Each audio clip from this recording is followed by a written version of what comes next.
All right. So we saw Insidious, The Last Key, or whatever the fuck it's called. I think that's right. So, It's, it's, it's funny because I realized I didn't remember what the name of the movie was, and I saw it like an hour and a half ago. or whatever the fuck it's called. It's Insidious: The Last Jedi. The Last Jedi.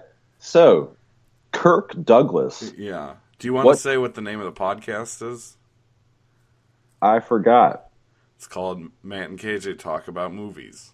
Matt and KJ talk about movies. We have both seen Insidious, The Last Jedi Key, and uh, KJ think of said film. I thought it was shit, Matt.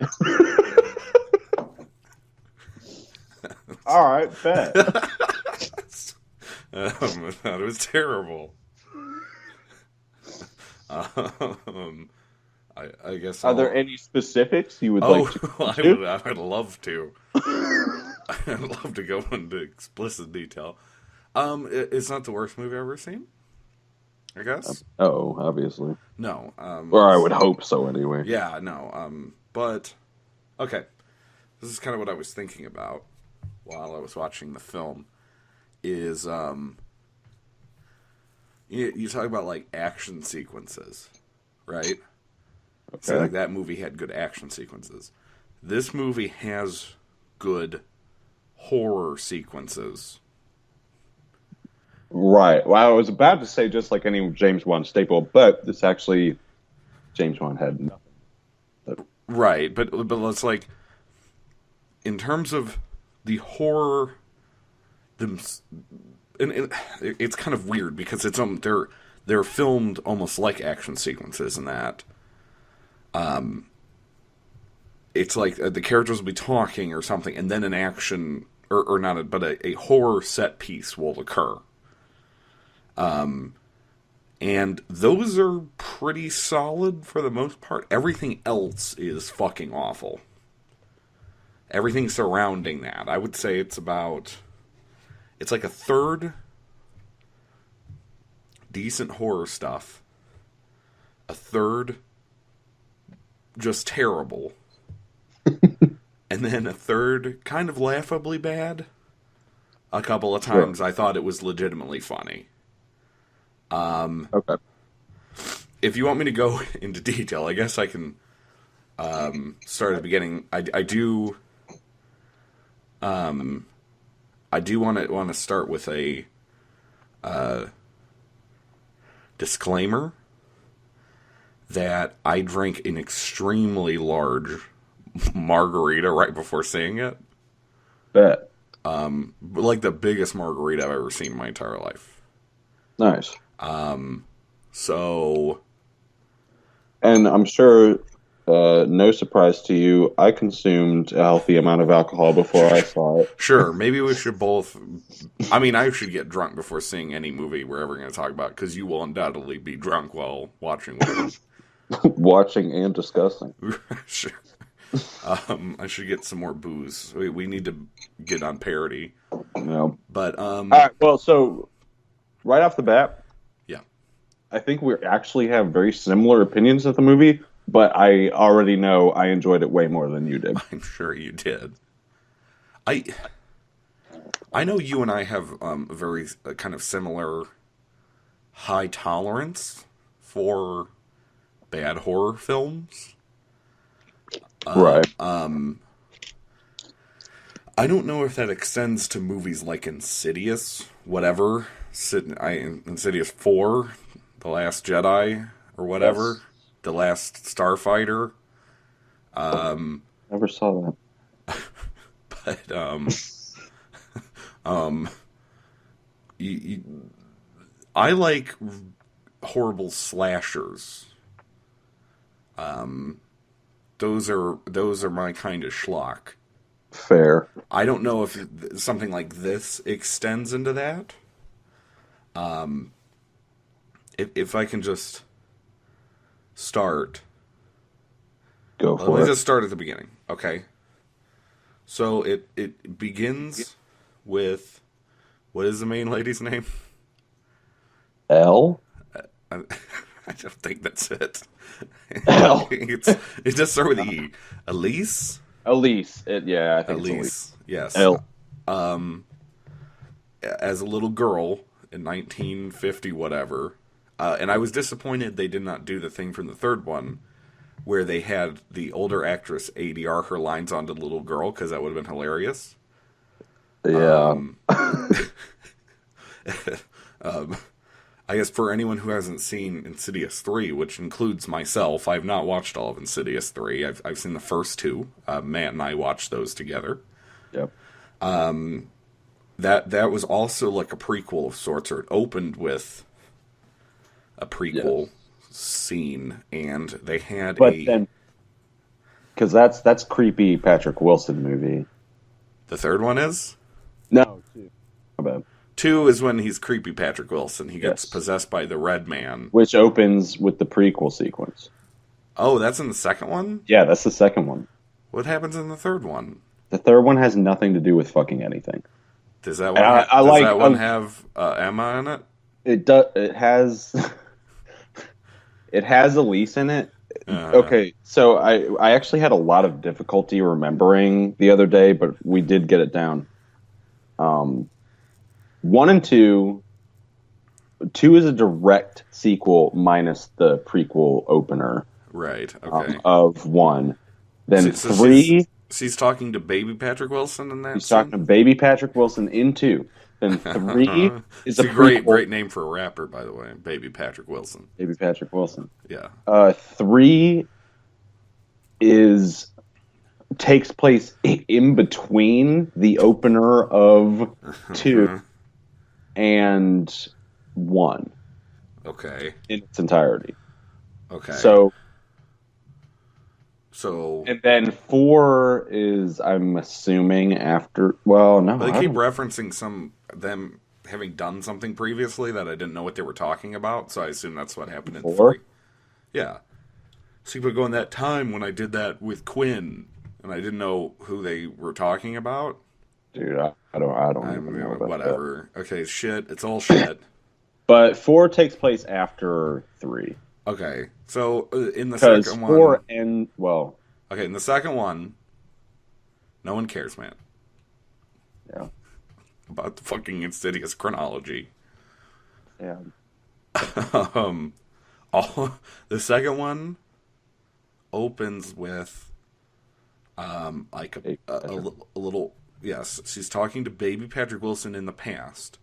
So there's a much younger actress playing the character, but for some fucking reason, they had the older actress record the younger actress's lines and then ADR'd in the older actress's lines. So which is the freakiest shit, because it's really weird. Going from I'm assuming her character's age was mid to late 30s, something like that, and then like the lady looked like she was in her 30s, sure. Yeah. So current Elise, quote unquote, or whatever, is in her 70s, right? And shit. Which I don't understand, because you are going to sound different. People's voices change like constantly. Yeah, it was a 30-year-old woman speaking with the voice of an old woman. It was very odd. Really fucking weird and blatant. It wasn't even like well mixed. See, I think I just assumed that was the third one, because that would have been, if that's the second one, that's James Wan's decision. And I figured he wouldn't make such a dumb fucking decision, but... Oh, he did. Okay, well, that's his fault. Thanks. That's like borderline... That was like borderline CGI Grand It was Moff uncomfortable. Tarkin. Yeah, it was sort of like, why did you do this? Just have that lady read the lines. What's the fucking deal? There's no purpose. It's very strange. Yeah. But anyways, if I may, so it starts in the 50s, right? Yes. So little Elisa Lamb. Little Enya is can talk to the ghosts. quote unquote. quote unquote, or whatever. And then they go up to her room, and there's a little ghost boy in there. Yes. Okay, but there's an establishment here because you get a little creepy scene where she's like, I can talk to ghosts. And we establish the most important thing about the plot here, which is that her stupid brother has a rape whistle. Yes. Okay? And I don't know why this is important, and we were never told, but it's extremely important. This dumb fucking whistle, everyone in the movie is obsessed with it. Yes. People will go to massive links to find it. It ends up defeating the villain. Spoilers. This is going to be heavily spoiler heavy, I guess. All of our shit forever is going to be. Yeah, we have no consideration for anyone not wanting spoilers. Who cares? It's the fucking fourth Insidious movie. Like, who gives a shit? Which, okay, speaking of the whistle, I really like that there was all this emphasis, particularly on the brother. Right from the beginning, the mom gives it to the brother. Right. Elise is trying to find it for the brother, and the only person it's not of any use to in the movie is the brother. Right. It's like, why? Because the movie starts focusing on this whistle already, and I'm like, why do they keep talking about the fucking whistle? But this is all to say, there's a little creepy thing. This little opening. I guess it's not a cold open, I guess, but it's like a prologue. Lasts like 20 minutes. It was impressively long. Like extremely long. Yeah. My sister actually brought it up as when it finally finished. She was like, "God damn." Well, I remember I leaned over to my sister and was like, "How long is this gonna fucking go on?" Like, because what happens is she sees a ghost. Her brother's like, "I have a rape whistle that I guess I blow when there's a ghost." I don't know. Oh, whenever he needs the mom. Whenever he needs the mom. I don't know why he'd give it to him specifically, but whatever. Me and my sister surmised that she doesn't love him as much, and and so she gave that as like a show of faith, like, I do love you. So then you get a little jump scare, or as my sister calls them, oogly booglies. I like that. Yeah, you get an oogly boogly where a little ghost kid, the classic, jumps out and goes, bah. Yep. And then everybody screams. And then the dad runs up and starts beating baby Elise with a cane. Okay. Because he's an asshole. Okay, but please go on. But interject into my with whatever the fuck you want to say. Please go on. Sir. Dude. You have a comment. The actress, the little girl, fucking broke my heart. He's a pretty good kid actor. Yeah. Dude, I was like genuinely upset when she was being beaten and like dragged to the fucking basement or whatever. Like, she was a bit too convincing. I didn't like that. Like, it actually upset me. It's too much. Okay. I didn't think that because I don't care and I'm a heartless piece of shit. Right. But no, she's pretty. I guess I didn't think about that. But yeah, you're right. She was pretty good. So then, for some reason, after beating her with a cane, her dad drags her down the stairs and locks her in a creepy basement. Yes. And then,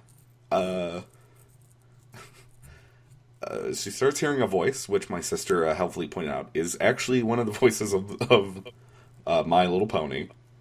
Nice. Because it sounds like it.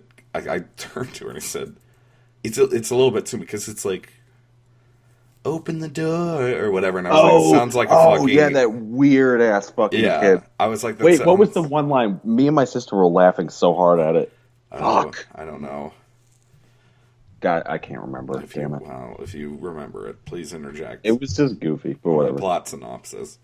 So, it was a little much, because it's like, come on, play. Come play with us, Danny. Like that, you know. Come on. So, she's like, open the door. There's a key over there. And then she opens the door, and I guess that's the last key. I don't know what the subtitle refers to, actually. Because there's I keys don't in the really know. plot, and it also takes place in a place called Five Keys, New Mexico. So I don't know what the what that's in reference to. But so she opens the door, and then like a Tim Burton monster comes out. It's like big monster hands Yeah. come out of the door, and then He starts choking out. well, then her mom runs down and gets fucking choked to death with random wires that are hanging from It's the not even ceiling. wires. I thought, like, I What remember it were being those? just straight rope Why just was rope coming down hanging from the from the ceiling ceiling? for some reason. Why was rope there? And then it was there later too. Like it wasn't even just some Well, kind of that's I'll get to that, but because that was one of my like what the fuck sort of things. This is a terrible script, by the way. I just want to. This is my main issue with the movie is that the script is fucking shit. So, anyways, yes. I'm there's not going to even argue with that. there's random ropes hanging from the ceiling. Why did she go down there? Do you remember? Because I don't even think Elise was screaming No, I think around. she just because the script said she had to go down there. Maybe she was screaming. I I don't feel fucking. like I feel like she was Might have been screaming. I don't fucking. Who cares? So she whatever goes down there, and then Elise is seizing out. talking to the Bye Bye Man, and the giant monster hands have like possessed her or something, Yep. and then they hang or like they choke Elise's mom to death with random ropes that are hanging from the ceiling for some reason. Just for some reason. Just for some reason. And then that's it, I guess, and then we cut forward. Now, I explained all this. I guess I'll just go, because I just saw the movie, I guess I'll just go point by point if I can remember. But then we cut to old lady Elise, who is, do you know, what is the name of this the actress? I don't know her name, but I just remember Lynn Shay. She is the sister of the original owner of fucking goddamn it, what's the production company that put out Nightmare on Elm Street and shit? Oh, I don't know. What basically that's why she's attached to horror because she was in the first Nightmare on Elm Street and she's just I don't know. Oh, She really? just Who was she in the first Nightmare on Elm Street? she was the teacher. She was Nancy's teacher. Oh, Just a right. little Yeah, bit role. I think you pointed that out maybe last time we watched it. Yeah, She's very solid. I like her. She's definitely like the Donald Pleasance of the series, in that Sure. you just kind of like you seem like you deserve better. I don't know why you're in these shit films, but Yeah. she lends a little bit of a class to the whole thing, kind of like I Pleasance. enjoy watching her. Sure. So, anyways, but here's my first problem. This is like a total fucking nitpick.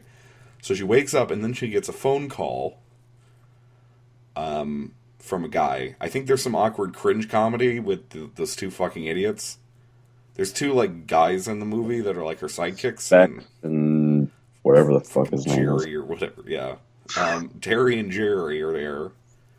And they're terrible. And they give like comic relief, but like a hardcore like supernatural horror film with comic relief is weird. It's like a lot of like weird, awkward misfirings of comedy. I actually genuinely enjoy some of the moments in this sure one you from do. them. I really did. I'm sure you do. So, anyways, so she lives in a house with like two dumbasses, and she gets a phone call, right? And the guy's like, "Hey, my house is haunted," because she's like the Ghostbusters or something.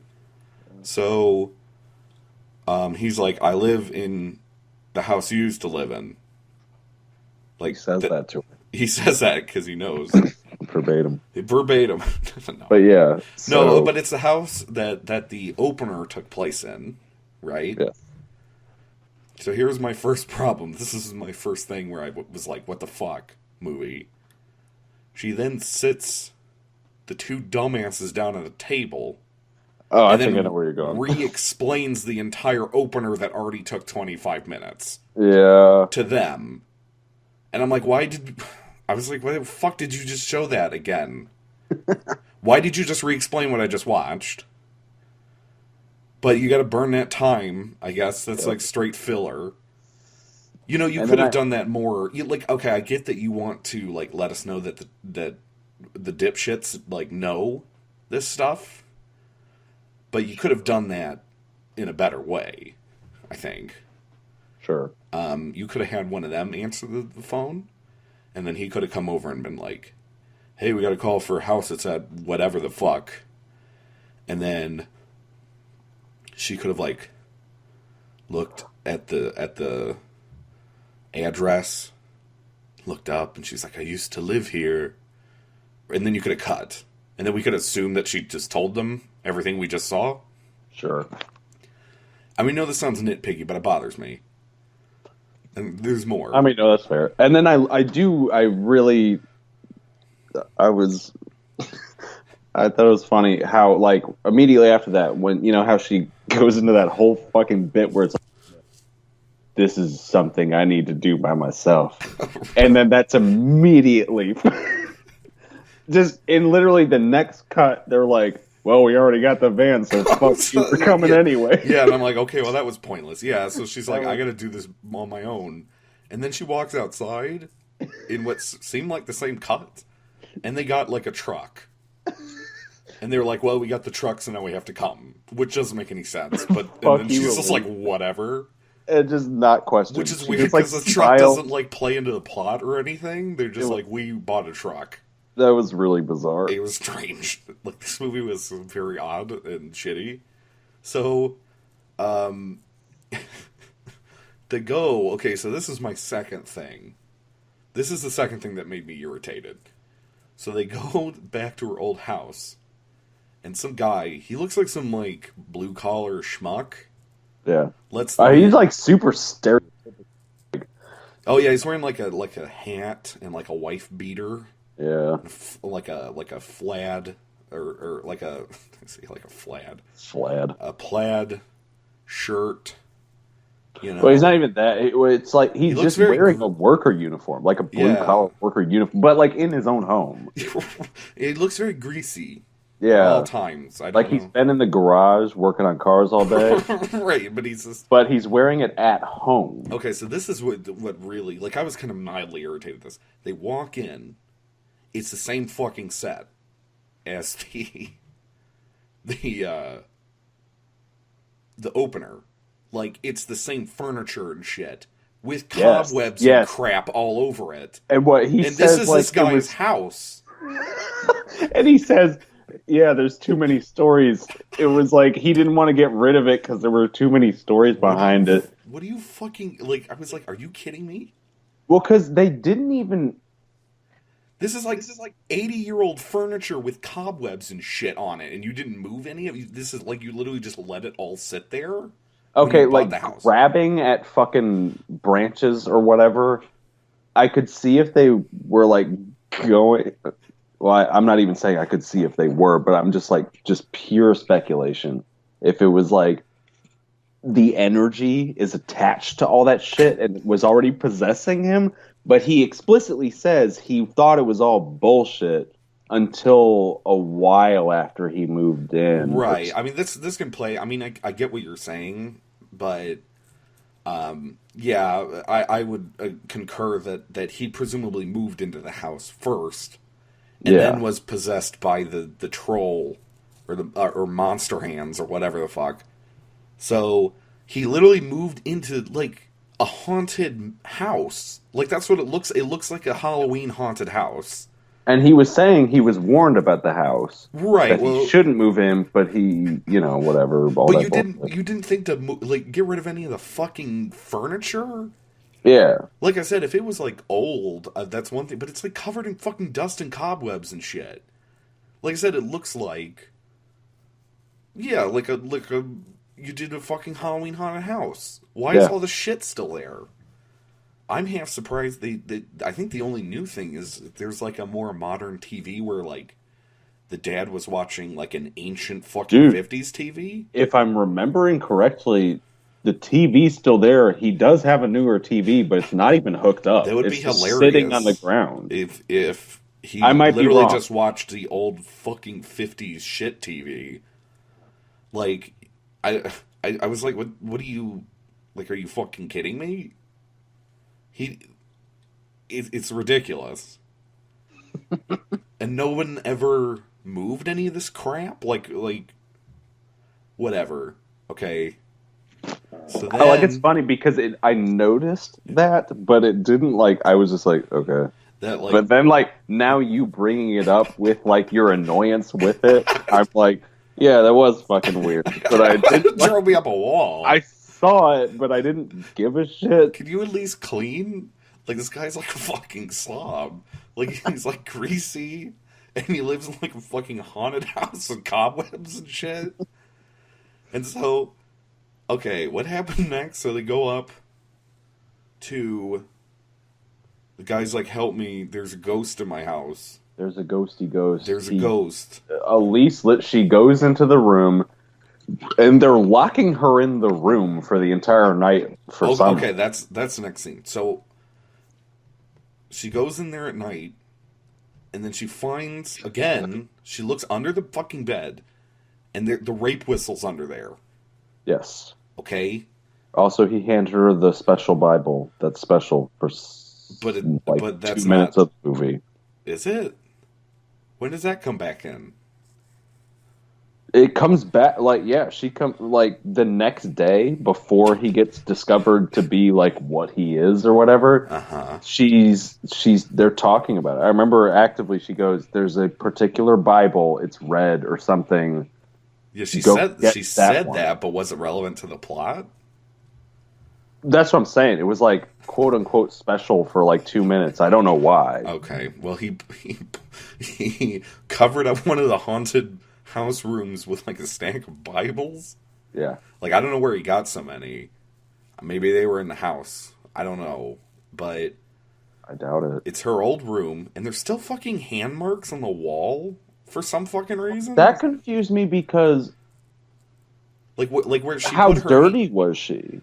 she put her hands on the wall while she was getting caned, and her Right, like handprints were on the wall. Well, did she right. just It looked like get some off shimmer shift at the coal shit. mines, or what? Like what? Right, her the shadow from the nuclear blast fucking printed.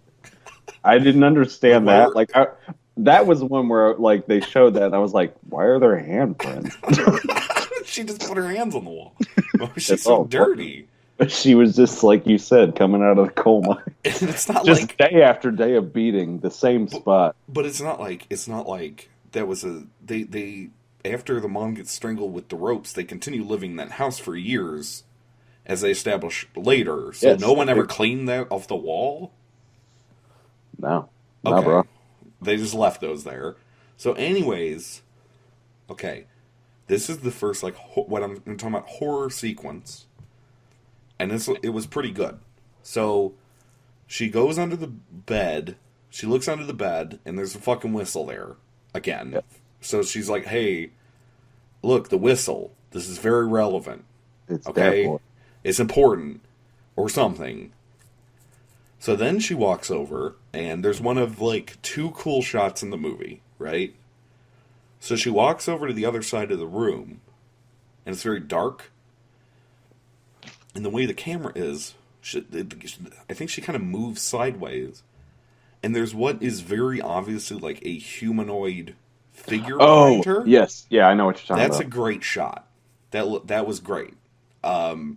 Because it was not an oogly boogly. It was not a jump scare. No, it was just there. It was just there. The movie did not draw attention to it. But, like, I saw this. There were 5, 6 people in the theater, which I was surprised at that there were that many. Because You know how many people were in our theater? How many? It was slam fucking packed. Really? Yes. Yeah, I was just surprised it's Monday, 7:45 or whatever that I watched this, and it's a pretty small town, so. But I guess people like Insidious, Dude, I mean, granted, we did see it like it was the second showing period at Yeah, that theater. sure. It was opening night, second showing, and it was kids. It was all kids, Like children, not children, but like like teenagers. teenagers, Sure, they love this shit. dude. And honestly, they were like, we had this group of kids who sat when we went in. It was already packed. We ended up having to sit in like the bullshit like that front section where you're like looking up at the movie.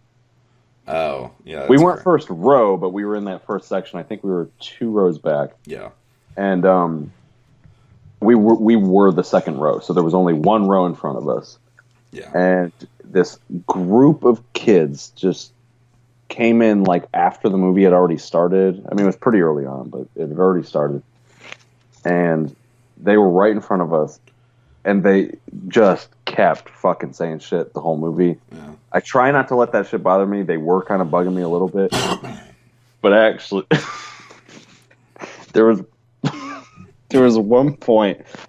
I'm going way off track. Sorry, but there was one point. Please. You remember after the opener, and Elise pulls down her like nightgown or whatever, and it reveals those like scratches on her back. Yeah. Dude, one of the kids was like, "Hey, she got that Playboy bod though." Fucking morons. I So was like, "What?" it's like, yeah, I don't want your fucking dumb commentary. All Oh. right, that's our job. We do dumb commentary. You start up a fucking podcast, guy. Do your own thing. Do your own fucking podcast. So, anyways, okay, that stuff I like, right? In terms of that shot we were talking about, because it's like the okay. The purpose of me bringing up the audience size was that there was like an audible reaction to it in Right. the theater because it was not. So she basically moves into or the camera either pans or she moves. It was And the camera pretty pans. seamless. There's no like musical cues or Exactly. anything. Yeah. So there's just now in the like left. She's in the right part of the frame closer to us, and then in the back of the frame on Yeah. the left is just like a humanoid shape in the darkness, and it was fucking great, and everyone like reacted to it very. Again, I love that because, and there's stuff like that in. I know in particular, The Conjuring, Hmm. where they're just not drawing attention to it. It's actually much creepier when you don't. Yeah. And then you kind of find it in the frame. And yeah, it's very creepy. Yeah. And And then, it was even cool because she has that quick, because she's got the flashlight, yes. and it was a really like, because that goes on for like a second. Like he's not like kind of casually creeping up on her or whatever. The figure Yeah, just there, I'm and not then sure if that was supposed to be a ghost because she I don't turns know. around and it turns out it was a coat, like it was it's a just a fake coat out. on a rack. But It is a fake scare, it but almost felt like it was moving towards her. So I don't know if the intention was that there was something there, and then when she turned around, there was also happened to be a coat behind it or whatever. I don't know. well, again, like you were saying about earlier Insidious and shit. I mean, granted, this wasn't James Wan, but I'm pretty sure that was just like a really good idea for like a really creepy sequence that Yeah. didn't have much. I love that. I love when they hide. And you don't find a lot of movies that do that. You just hide something creepy in the frame, and the audience will find it, and it will freak them the fuck out. Yep. And you got to just like trust your audience. You don't have to do the music stings and go like, "Go look at this." Well, yeah, It's not- and even in a packed theater during that sequence, I remember it wasn't like oh shit, that kind of thing. It was more like apprehension. Just like everybody was just kind of like it I was don't like like a collective it kind of thing. Like I found like a collective like breath intake Yeah. as everyone kind of like realized that was there, and it was great. And so it turned out to just be a fake scare, but it was good. That's Agreed. my favorite shot in the film. I think there's two shots I like. Bet. So we'll get to the other one. And so then she goes downstairs. She sees like a ghost, or she sees a shadow. And then she goes downstairs because it's leading her there. Yes. And then, okay, this was also creepy. Where, okay, she has like a GoPro attached to her. For some reason. And so the dumbasses are watching through the GoPro, Yes. which has night vision. Yes. And they can see very clearly a woman standing right in front of her, which she cannot see. Yes. That was pretty creepy. That was yes. Good.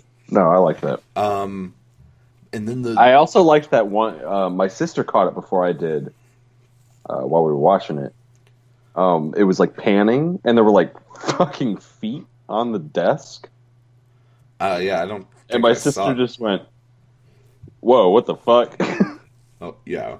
Okay, I saw some legs, and then we were wondering because there's a scene in the first Insidious.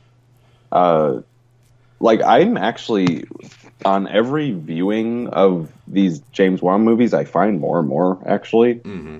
On one of the latest viewings of Insidious, I noticed I had never seen it before, and I don't know why this time I saw it, but there's a sequence where Rose Byrne is just walking through the laundry room, and you know the little kid who jumps out of the fucking cupboard or whatever? Vaguely. He's nothing. She's literally just walking through a laundry room to get to the next room. It's just following her. And that kid is just hiding behind like a coat on a hanger. Oh, okay. Just off to the side. Off right. It's like nothing. Nothing comes of that sequence, but he's just there. That's great. I love stuff like that. Well, also like when you watch it again, you're like, oh shit. It's hide stuff. Stuff like that. It's great. Yeah. But wait, where was I? Oh, so the lady is like booga booga. She like teleports behind her. Is that what happens? Yes. And she goes booga booga, and then she steals her fucking whistle. The all-important whistle. The all-important whistle. The whistle's very important to the plot for some reason. Though we are not told this. Or why. Ever. But everyone in the movie is obsessed with it. It's very important for some reason. Like, the movie forgot to tell us why it's important. Okay, so is the next scene where she meets her brother? Yes. Okay, because this scene annoyed the shit out of me, too. They finish that night, and nothing really comes of it. She's just like, okay, like, we're going to take a rest, and we're going to come back tomorrow night. Okay. So then we have the diner scene. Okay, so this is the next scene that really annoyed the shit out of me. So that scene's good. That whole sequence is solid. So I'm like, okay, movie. That was a rough start. Well, I guess not. The opening was fine. And then it was like shit. And then it was terrible for a little while. And then good. There's some super goofy dialogue and shit. Yeah, it's very. And I did remember there was the thing I was talking about before with creepy child voice that's apparently fucking My Little Pony. Was they were like, your dad doesn't treat you well. That was the line or something like that. Your father doesn't. And the way it was delivered was so fucking like, what the dialogue, it's a terrible script. And I'm going to explain when we talk about the next scene. I'm gonna tell all our listeners why. I'm gonna explain this in great detail because this scene annoyed the shit out of me. But throughout, dialogue very stiff and very clunky. It's sort of hard to point out why exactly, but you know when you hear it. They don't talk like real people. It's almost it's very. It felt like if Hallmark made a horror movie in a lot of. It's like Tommy Wiseau dialogue. Yeah, it's just, I'm so happy to have you as my best friend. It's stuff like that. And also, I love Lisa so much. I love Lisa so much. But it is. It's like the Tommy Wiseau script, where it's like every character's just the dialogue's too like on the nose. It feels too much like movie dialogue, where it's Yes. like, this is what I'm feeling. This is what's happening right now. It's too obvious. Yes. A lot of it. Yeah, and so it, like I said, it's a little bit hard to describe it. You'd know it when you hear it. Okay, I hate this next scene, and this is really what I'm getting to. This is the because I was very angry. Okay. So in the next scene, our intrepid band of heroes is eating breakfast in a diner, right? Two blonde ladies walk in. Two young, attractive females. The group just walks over to them and starts talking to them for no reason. Kind of. Elise does kind of like look at them and like, and then she kind of hesitantly approaches them and says, the introduction is weird, but her purpose is that she, quote, she reminds her so much of someone. Okay. And That's pretty weak. I mean, sure. Okay. They all start. Maybe it could have worked if the dialogue wasn't so fucking clunky and weird, and everything didn't feel so weird. Then, okay. Her brother walks into the diner. Her long lost brother. Yep. Her estranged brother. And it turns out these two blonde ladies are his daughters. Yes. And apparently he's like, fuck off, Elise. You're an asshole. You abandoned me. You abandoned me. Shit, papa. Shit, papa. And then he leaves. Yes. Okay, this is the scene. But it's really weird because he leaves without them. Yes. Which I thought was strange. Now, we were actually, it's funny because when we were watching the movie, it was me, Tim, and Steph. And, like, he was like, come on, girls. Right, and then he just gets in the car and drives off without them. There was nobody else in the car, and I looked at them and I was like, wait, what? And then those two characters are still in the scene. They're did just he leave the girls? And because then they all walk out to the parking lot, and then he drives off, and they're still there, and then they talk, and I'm like, yeah, why did he leave without them? He just said, let's go. Because he doesn't want them interacting with her. Right. And but then he just left them there, assuming, presumably, like, that they would leave because he told them to, I guess. Okay, whatever. As soon as I noticed it, I pointed it out, and it was very funny. I was like, why are they still there? Okay, here's what irritates me, about the scene. Okay. It wasn't that. I mean, that was funny.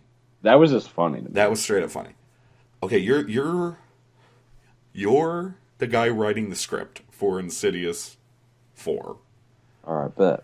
You go, we have 3 characters that we need to introduce at some point in the script. Right? Right. So you think about, how do I introduce these characters? Right? Right. And there's different ways you can do it. I'm not a professional screenwriter, but that scene is literally just, we need to introduce these 3 characters. Let's just randomly have them meet at Denny's. Like in a totally unrelated scene. Just a coincidence. They both happen to be at Denny's at the same time. Yes. And I did notice how it was so clunky and weird. Well, because, again, I'm, willing to, accept the happenstance of, you're going to eat, and then, the girls walk in, and you're like, damn, you, really remind me of someone. And then, say, the brother walks in, and she's like, oh, shit. But what I wouldn't even go as far as to say bugged me about it, but I just found it funny that when the brother walked in, she was clearly already aware of the fact that those were her, his daughters. Right. So, as soon as she walked up to them, she knew who they were. It's And then it was like she was waiting for her brother to come in because there was no surprise when the brother walked in. He came in and she turned around. She was like, "Hello, Christian," or yeah, and he's like, whatever his name they is. probably haven't seen each other in like 50 fucking years, and she's just Yeah. like, "Oh, hi, Christian. What's up? What's new, Oh, bro? hi. How's your sex life?" How's your sex life? And then it's like, but okay, see, this irritates me. I remember I was railing on. We watched Amazing Spider-Man 2, which is another fucking classic masterpiece. And in that movie, the final fight takes place, or the second to fight, the penultimate fight, if you will, takes place in a high-tech power grid, right? Okay. In the middle of this high-tech power grid is a spooky old clock tower. And you're sitting there every single time that you see it, you go, why is there a spooky old clock tower in the middle of this high-tech power grid? And then, right at the end of the movie, the Green Goblin shows up, and then he grabs Emma Stone and goes to the spooky old clock tower, and then Spider-Man and Green Goblin fight in the spooky old clock tower. And you start to think about it, and you go, they put that there because they wanted those two fights to occur one after the other, and they couldn't think of a way to get them from location A to location B. So they just said, Right. fuck it, there's a spooky old clock tower right in the fucking middle of the power grid for no reason. It's just so that the second fight can occur there. And it like, when I see shit like that, it really fucking irritates me. It drives me nuts. And it's just like, why is this scene happening? It's so that these three characters can get introduced. And again, you couldn't have come up with something better than that. Or more organic. Just fuck it, they randomly run into each other in an unrelated scene at a Denny's. Yeah. Fuck it. Who cares? It's like, but that's what it is to me. Every time I see that clock tower, or when I'm watching that scene, it just feels like someone went, fuck it, who cares? I don't care. These characters need to be here now, so now they're here. And it's terrible. Yeah. It's terrible. It's terrible, man. It makes me angry, okay? Now... I can see... Okay. I'm glad you can see. I'm glad you understand my frustration. Come up with something a little bit better, or a little bit more organic than that. It's terrible. What happens after that fucking scene? Because he drives off. He drives off. Not even the one who ends up being like Elise with the gift or whatever, but the other one. The other one. Comes up and is like, oh, I'm so glad I met you, or fucking whatever. Like, she's just like super excited about it, even though realistically, even like take your Asperger's out of the situation. Like, let's pretend that we're normal people. Okay. Can you imagine, or not even can you imagine, but like, what am I imagining, man? What your reaction to that situation happening? Like, if you are just the most basic, normal person on the face of the planet, some fucking stranger, just some old fucking woman with two really creepy sidekicks who are like truly, like clearly trying and dressed in like suits. Yeah, and they're trying to fuck you. Like, they're very explicitly to get with you. To fuck and you. This old woman comes up and is like, "Oh, surprise! I'm your fucking aunt." And I mean, granted, it's confirmed by the dad that is actually their aunt. But she doesn't say that. She doesn't say that at first. She goes up to him and is like, "You look like somebody," which is weird because she doesn't even look that much like the fucking. She's saying she looks like her mom, right? But she doesn't really. She's just blonde. Yeah. So, but point being, like, if you were that girl and that whole situation had occurred, okay, apparently this is. Like, I'm gonna get the fuck out of here. This is weird to me. It was really weird that she was like, "Oh my god, I'm so happy to meet you." Wow. And Tell me about your two creepy dumbass friends. Who I'm definitely not gonna bone because what the fuck. That was all very uncomfortable. This whole movie's like uncomfortable, but the script comes off like a fucking Tommy Wiseau thing. It feels like something written by aliens or something that don't know how humans interact with each other. You know what I mean? Or Not to the expertise that like Wiseau would have presented or anything. yeah, but Tommy Wiseau wrote a horror film. Dude, I would love to see a Wiseau. I'd love to see a Wiseau anything. And I'd fucking love to do every genre available. can Wiseau to fucking write the next Insidious? That It's would like be fucking insane. this is why the movie was frustrating to me, because it almost feels like with its Insidious 4, a Tommy Wiseau joint with special guest direction by James Wan. Like, he got brought in to direct all of the horror sequences, because they're all really, like, they're good. Yeah. Like, everything around it is, like, embarrassingly terrible. And I don't know if I've ever seen a horror movie of such mixed quality like that. It's very strange. Well, James Wan, obviously, is my favorite active. Well, and that's what's the interesting part about it, is because this is a Wan. What would you call it? Because he has nothing to do with it, but it's Wan. I still consider it a Wan film, though. Well, I mean, it's A Wan. Well, I mean, he started the series, so I mean, Right. you're going to associate it with him. That's what I'm saying. Like, I'm going for that, like He directed the first two. writer from characters, that kind of aspect. Right.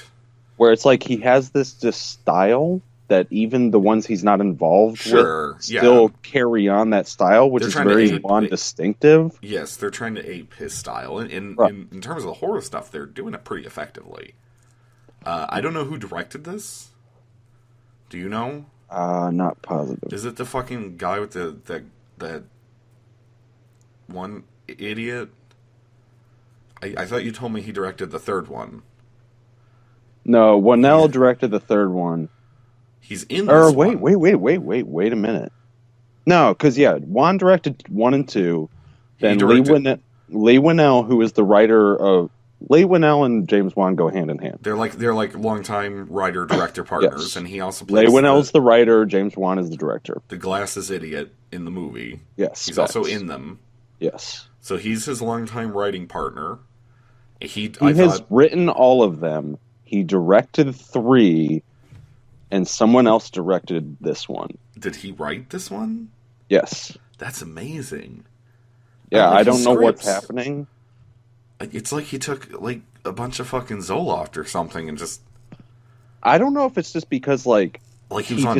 he can't pursue a franchise because like he's written like no, he did not write Conjuring. That's right. Thought he wrote Conjuring for some reason. He's just. I mean, the first 2 Insidious movies. I've not seen the third one.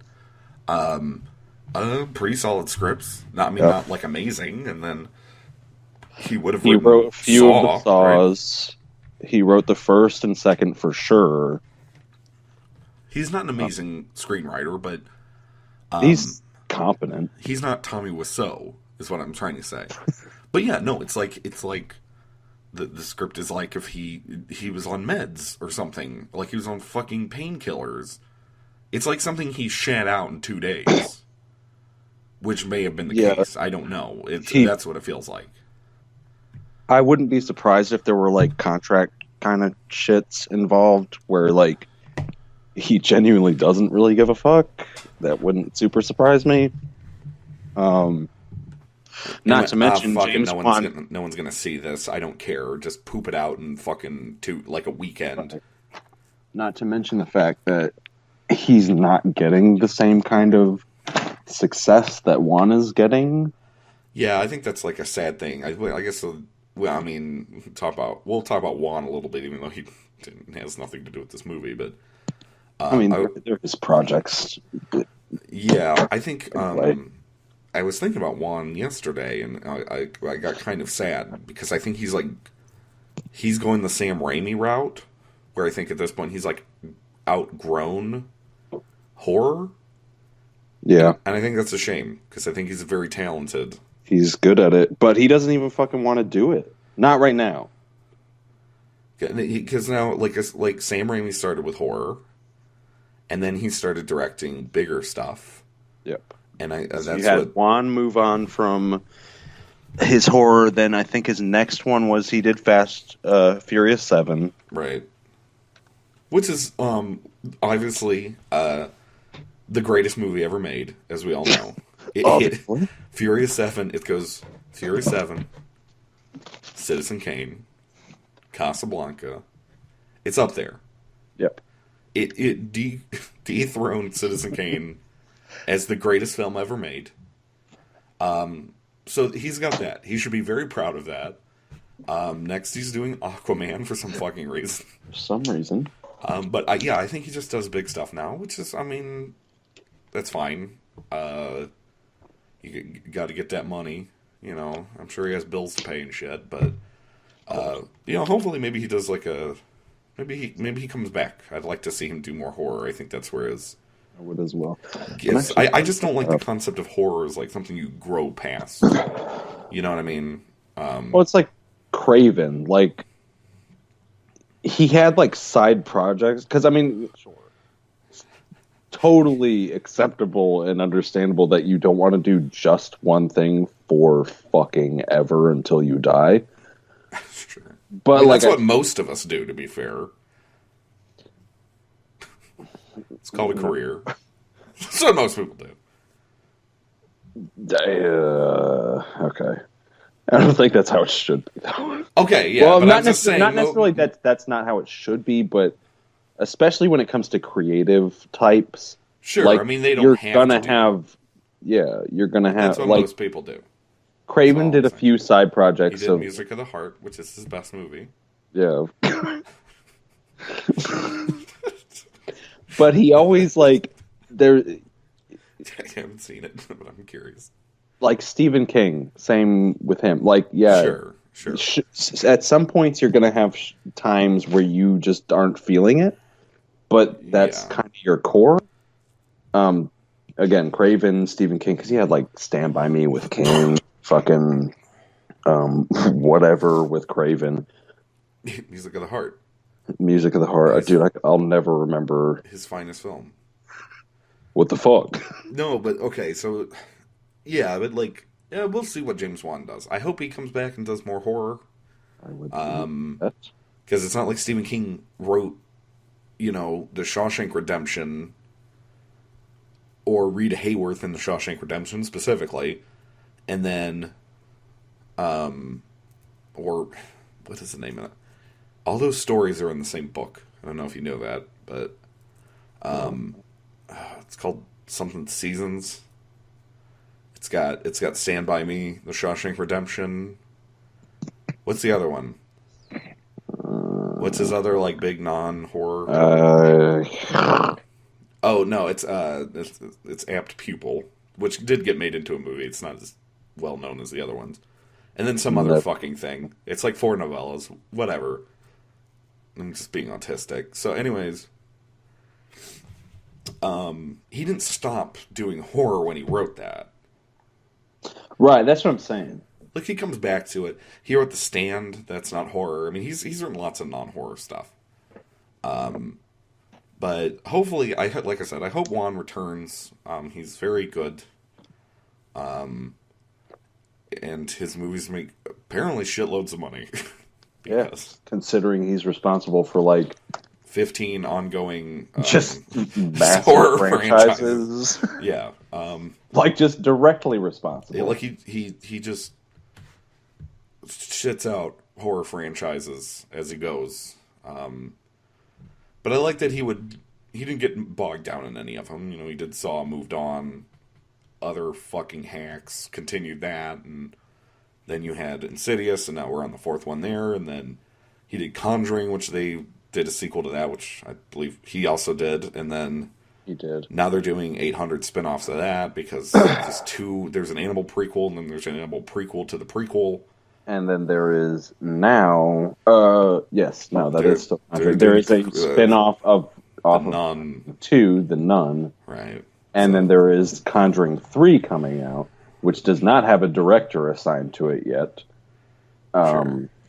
I'm guessing if there's not one assigned to it yet, he's probably not gonna do it. I would think not. I No. would. I feel like if he had any fucking interest in doing it, he would have already at least been rumored to I do wonder it. if they'll be able to get Wilson and Farmiga back if Juan doesn't do it.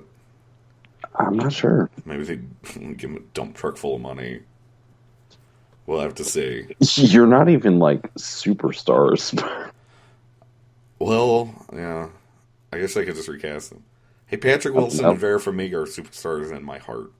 Oh no, I love them. I'm just saying, like, realistically. I mean, they should give them a dump truck full of money. They deserve it. They put in the effort. God damn, yeah, there isn't even a cast yet. Yeah, they probably won't be back for that. That'll probably be garbage. Back, fuck. Well, if it's not about the Warrens, then what the fuck is it going to be about? Well, it's about the Warrens. Well, they can't recast them. Or they could do a prequel and, like... Dude, they could totally recast them. You think they give that much of a fuck? They could do a prequel and cast, like, younger, sexier versions of them. Which, how you do that with Patrick Wilson, I don't know. Well, this Conjuring 3, I don't know. They can get Taysa Farmiga as a young... As young Vera Farmiga. Taysa's probably cheaper. Taysa Farmiga? Person? Yes, that's a fucking person. I'm not having a stroke. That's her little sister. She's an actress. Really? She's like 20-some years old. How do you spell? Taissa Farmiga. The audience listens as Google's Taysa Farmiga. Just so I can... Interesting. Yeah. She's 23. She's on this... How the fuck old is Vera Farmiga? They have a very large family. Because she's like in her 40s. They have like 8... There's like 8 kids. Vera's the oldest and Taysa's the youngest. Holy shit. Yeah. They are separated by... Apparently I know everything about Vera Farmiga. Yeah, you know that family, dude. That is a 21-year separation. Because I got into a large argument with someone that told me that Taysa was Vera's daughter, and I told her no. No. No. She is a frequent on American Horror Story. Gotcha. That's where I know her from. And she was in that Final Girl. Final Girls. Yep. Yeah. You are a faggot. Yeah.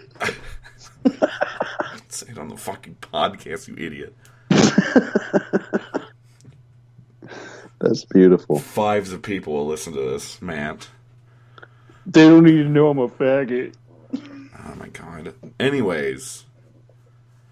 Look. What happens after the fucking Denny's scene?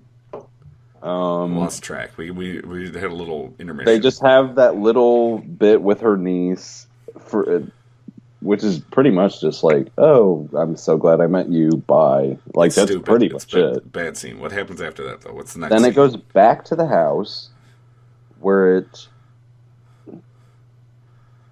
slowly builds to the reveal of, like, the dude. Is like, this what's going on. scene? Okay, this pissed me off. So they're in the house again, It's and not a ghost. they hear the fucking whistle. Yes. So the ghost is blowing the whistle. I don't know if that's possible. Because she's physically taking a whistle and is now blowing it. With what? I don't know. She don't got lungs. It's stupid. But again with the fucking whistle. Because there was also a scene, I don't know if that happened, she took a picture of the whistle and gave it to someone and was like, I have my brother's whistle. And I thought she gave it to one, she gives it to one of the blonde ladies. Yeah, the niece. Her nieces. Yeah, she sends it to her niece and says, show this to your dad. I think And again, why is it important? I don't know. Okay. And you'll never know. Whoever's listening, if you watch the movie, you will never know. It's very important, but they forgot to write that in. They forgot did. to tell because, us. yeah, no, she sends it to the niece. She's like, show this to your dad. I think he'll be pleasantly surprised or something. It was like, this is going to make him happy. Because apparently they just abandoned the house at some point. And he lost his whistle. So then we hear the whistle blowing, and they follow it, and then she has a conversation with a wall, and it communicates back in whistles. And they open they find the key and they open the wall's a door, and go in, and there's a girl like chained up to the wall. Yes. Okay, and I had a funny thought, which is that this lady does another jump scare there. This ghost lady, and she keeps saying like help her. So she's obviously trying to get, what's her fucking name? Elise? Is that her name? I forgot already. Yes. She's trying to get Elise to help this lady that's chained up in the basement. Yes. Why do you keep fucking scaring the shit out of me? Yeah. Because I was thinking I would love it if she was just like that last time, where she popped up and was like, help her. I'd be like, will you stop fucking doing that? And she's like, all right, shit. Yeah. All right, there's this chick chained up in the fucking basement. Like, Can I'm gonna we need to go put help her? I need to put a bell on you. What the fuck? Stop scaring the shit out of me. This is the only way ghosts know how to interact. It's the only way they know how to communicate. By scaring you and going, boo. By just popping By up. the way. Couldn't you just, like, pop up in a non-scary way and tell me this information? Just come up and be like, hey, bro, like, listen, don't freak out. I'm a ghost, but there's this chick who's, like, alive, and she's locked up in the basement, and, like, she's gonna die. So it's, like, probably good if you go and fucking help her out real quick. Right. Just give me all that relevant information immediately. Just use your words. Communicate. Well, Dude, you've seen enough Ghost Adventures. You've seen enough Ghost Adventures. It takes a lot of energy for a ghost to communicate. Apparently, and they can only be like, all they can do is boo. They can only go boo and talk in static, which we must interpret. Find me. But even that's not just popping up on my fucking face and going boo, help her, and not saying like, okay, help who? Why are you being so mysterious? Because that ghost lady has a full conversation with a character later in the movie. As a ghost? Yeah. Does she? Yeah, remember? She leads that one lady to the place where the final thing happens. Yeah, but that's in the further. Oh, whatever. Does every climax of these movies need to occur in that? It has to happen in the further, which I love the aesthetic, dude. It is a Insidious staple, and I love it. Okay, well, anyways, moving on. Okay, so this irritated me. Okay. This movie has no plot. Can I just say that? Not particularly, no. It just, things happen. Things occur in an arbitrary sequence. Well, the whole idea is they came up... Well, I like that we never needed this Elise backstory. This has not... Like, there's no indication in any previous films that she's had super crazy troubled... She has a gift. We know she has a gift. I don't know why there needed to be this whole horrific background to the gift in her childhood. Well, it's interesting but they decided because that my sister pointed out this technically means that it's Elise's fault for everything occurring in the films.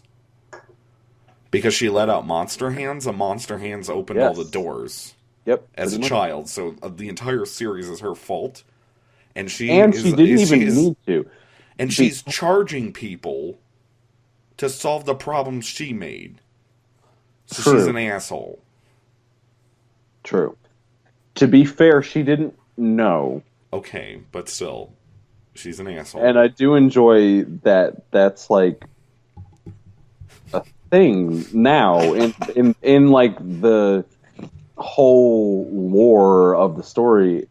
It's one time she thought she saw a ghost, but it was actually a live human victim of her father's. So stupid. And because of that, she interacted with some real ghosts and then opened up all this Pandora's But box. she did that as a kid though. She let monster hands out. That's what I'm saying. Well, But she didn't see the live girl though. yes, she Did did she? as a child. Yeah, No, she didn't. She yes. saw that as like a 16-year-old. That was after. Oh, that's true. She saw a little ghost boy Yeah, you're right. You're right. scurrying You're right. about. Look. Okay, here's what irritates me. They go into the room, they find a chained up lady. The guy who owns the house teleports behind them with a gun. Like he just shows up and he's like, I have a gun. Fuck you. I'm going to shoot you. Yep. And the scene is edited very strangely. This is probably the most hilarious stretch in the movie, by the way.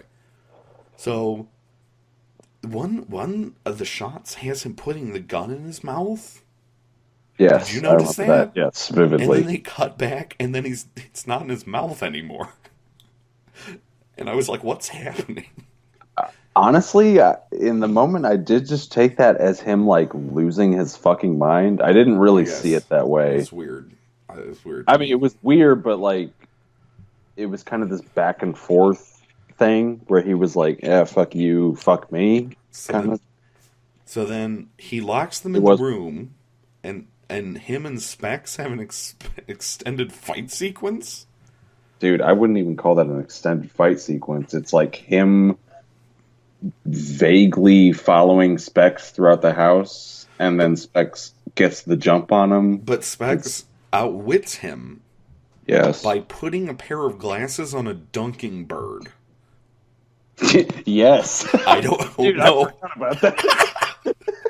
And I don't know why that worked or what the purpose of it was. And then he swings the door open and fucking like He drops a fucking drop. cabinet on him and crushes his head. Dude, okay. Yeah, because I remember you had that moment where like he fucking swings the shit open, knocks him down, and then we were like, okay, bet, and he like drops the gun, and then he drops the fucking like cabinet on him, crushes his head and kills him, and then me and my siblings went, what the fuck? And my brother was like, was that fucking necessary? What, he was already disarmed and on the ground. He Why murdered. did you? He Murdered that murdered guy. him. And why did they? Why did he put his I glasses on the totally dunking forgot bird? I totally What? forgot about that, dude. What did that have to do with I have anything? no fucking idea. It's like it's Totally not like it forgot. didn't even work though, because the guy just comes into the room and the glasses are on the dunking bird, and he was just behind him, so it had no purpose. No. It was so weird. It was very strange. Yeah, that was So odd. then, And then um, so he's murdered. he just murders this unarmed man. It was so brutal. Dude. Like, okay, that is one. He doesn't case, even know like, what's happening. He doesn't like. No, He knows. doesn't know He about the girl down in the basement. No, he knows that Elise and other guy's name are in trouble, and he knows that the guy's responsible for it, but he doesn't know exactly what's going on. Does he? So Does he know it? Yes, he does because he could hear them. Okay, so he can hear them. But it was really presumptuous of him to assume that he needed to kill the man. Yeah, I'd say that was Like, out of if his... they could have just written it like, I mean, sure, you could not onto him to like incapacitate him. Sure. Like you said, he's already unarmed. Just go grab the gun or something, like hold him Yeah. or something. But no, he felt it necessary to crush the man's skull. He took an additional action specifically to kill an unarmed man. Dude, I totally forgot about that, and our reactions were so funny when we saw that. It's really, really unnecessary. So then... And I remember it's at that scene where I leaned over to my sister and I said, "What the fuck is this? Yep. What And then the fuck are after we that, watching?" it just cuts to them like you would see at the end of some movie where they're all like with the cops and ambulances huddled in blankets and shit. Like, Yeah. and that's only like fucking 30 minutes into the movie. Well, right. Well, they go to the police station and they're talking about stuff, and Elise is an idiot because she starts telling the cop that she can talk to ghosts, Yep. and then we see earlier that her dad's like, if you don't say I can talk to ghosts, I won't hit you with this cane. And she says, I can talk to ghosts. Yep. And it's like, he's going to kick the shit out of you. Why do you keep saying you can talk to ghosts? Why do you tell everyone that? It's really Because weird. she can. Right, but it's a strange thing She's to a just warrior. keep talking. Whatever. You're an idiot. No, it's like, if I could talk to ghosts, I wouldn't just go telling people that, because it would make me sound like a fucking crazy person.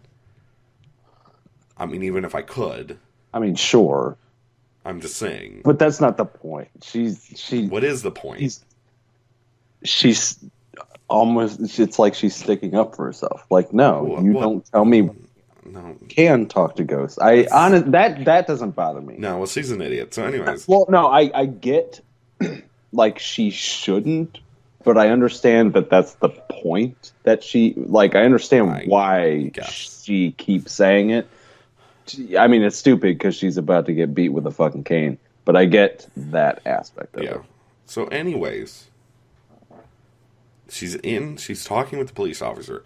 As they're in a cutting this, her brother and the two blonde ladies have come to the house in search of the whistle. Yes. Because they really want it, or her brother really wants it for some reason. We're not aware of why he is so intent on finding it. I really don't think there's any other reason that they're there. I think they are literally just looking for the whistle. Yeah. And because he saw the picture. Yeah. Then she's talking to while this is happening. So more shit Elise is responsible for. If she hadn't sent the picture, then the daughter wouldn't be in the predicament she's about to be in the first place. She goes downstairs, and then Monster Hands comes out, and there's a shot where she gets knocked over. Okay, no, she lifts up like a book on a table, and there's a monster hand sitting on the desk and like punches her in the tits. Yep. It sends her like flying. It fucking throws her all the way back into a wall. And then this is the other shot I like in the movie. Monster Hands is in the background, and it gets on all fours and starts like moving towards him. Shit. Yep. It was filmed and it looks like very unnatural the way it moves, and it was very creepy. I mentioned that she's out of focus the entire time. Yes. So it's like awkward, like grunge-esque, fucking like jerky, crawling toward her. Yeah, no, that was actually pretty creepy. That's good stuff. Good stuff. Good scene. And then he like kills her or something, or gives her a heart attack by sticking his little key finger into her heart. And then first he locks the throat so they can't make any noise, and then he secures them in his realm. I don't understand exactly how that worked, because he did the same thing to Elise, but it's first the throat so they can't make any more noise, and then it's the heart or whatever, so that like he's theirs. They're his. I don't fucking know. So, okay, they cut back to the police like thing, and they put a jump scare in there for no reason. Yeah, with the chick behind the dude. She just sees like a screamer for some reason behind the guy.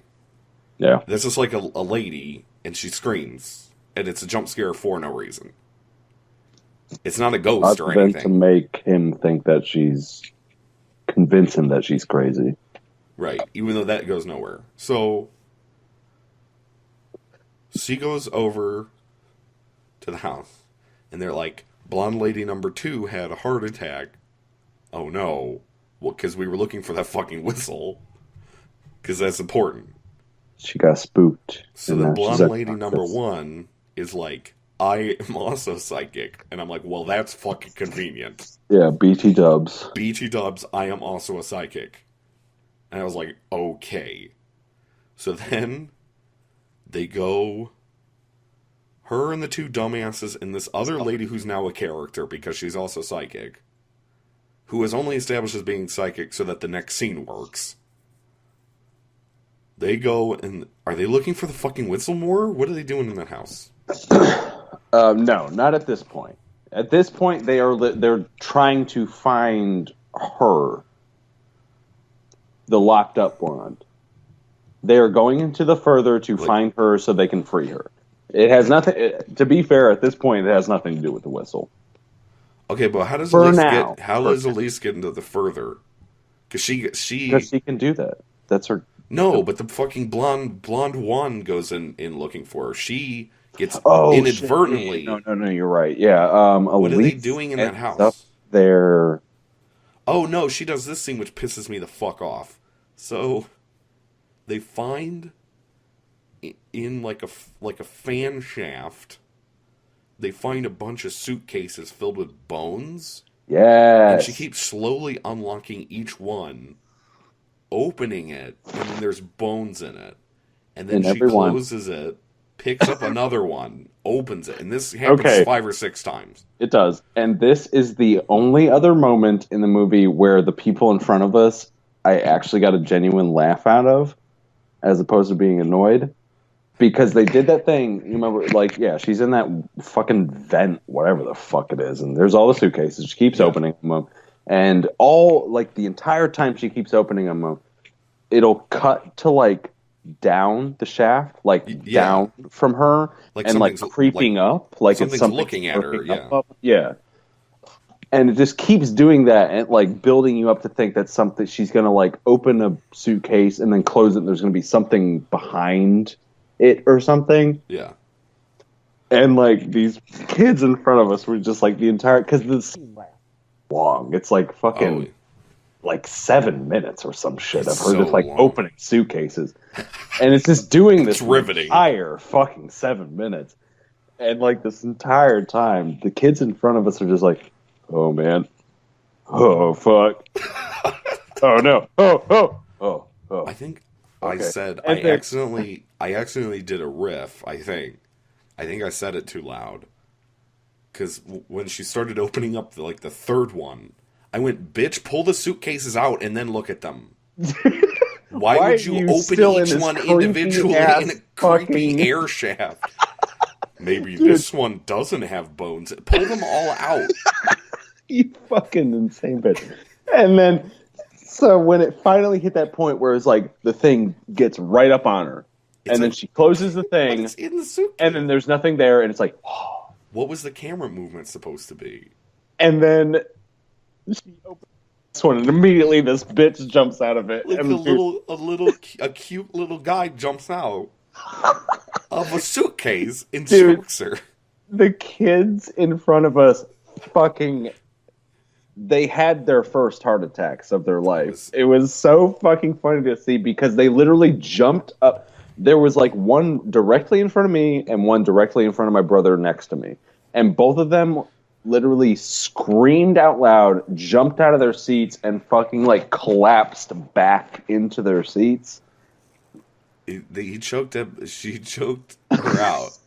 The little ghost inside a suitcase filled with bones, jumped out and choked her, and then she's unconscious, and now she's like in the further. She's in that. This is why it's convenient. Okay, because now they need a psychic to go into and it's really fucking convenient that out of nowhere, one scene earlier, they established that this other girl was also a psychic. Her niece has inherited the gift.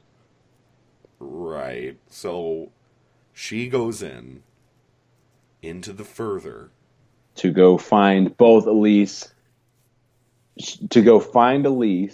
and then they both will team up to save the locked up sister. Sure. So she goes over there.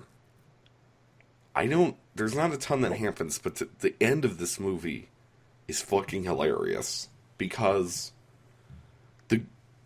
Elise just lets herself out, and then they show the monster. It's very similar, actually, to the first Insidious, in that The movie just shits itself in the last like 15 minutes.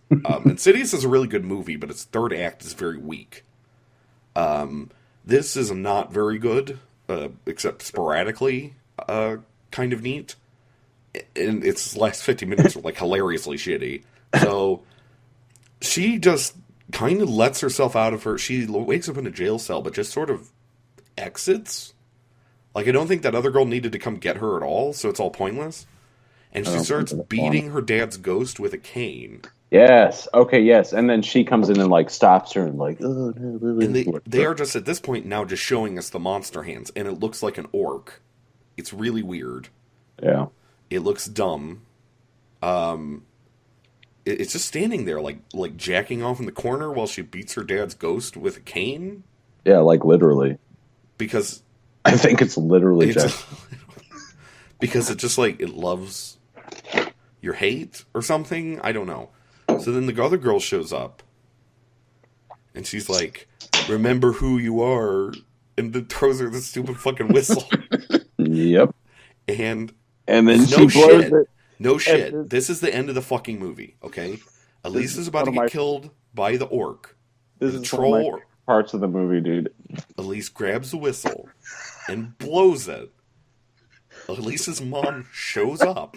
Superhero out of nowhere, and Falcon punches the orc and sends it flying backwards out into space. That's the end of the film. When that happened, I went, yes. Dude, I love it. I love it.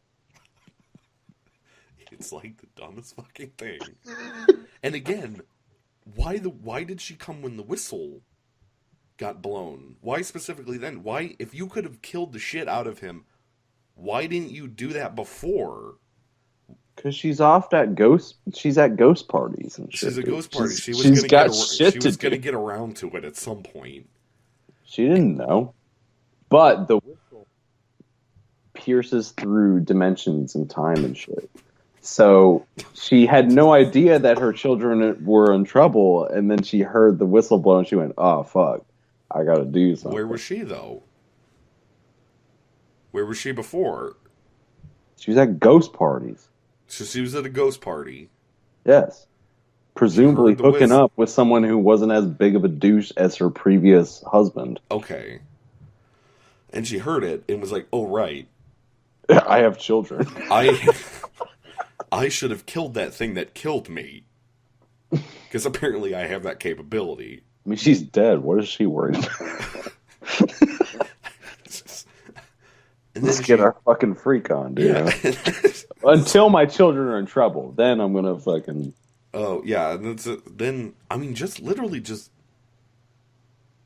hits it with a lamp. Does she punch it in the chest? No, she fucking... I don't remember what she hits him with, whether it's her fist or an object, but she fucking throws him into oblivion. And he just flies backwards and is never seen again. Yeah, that's it. That's the end of the movie. Why the whistle? Like, it doesn't make any sense. And then they're all like, okay, cool. And then they just leave. All three of them leave. And then it's cool. And then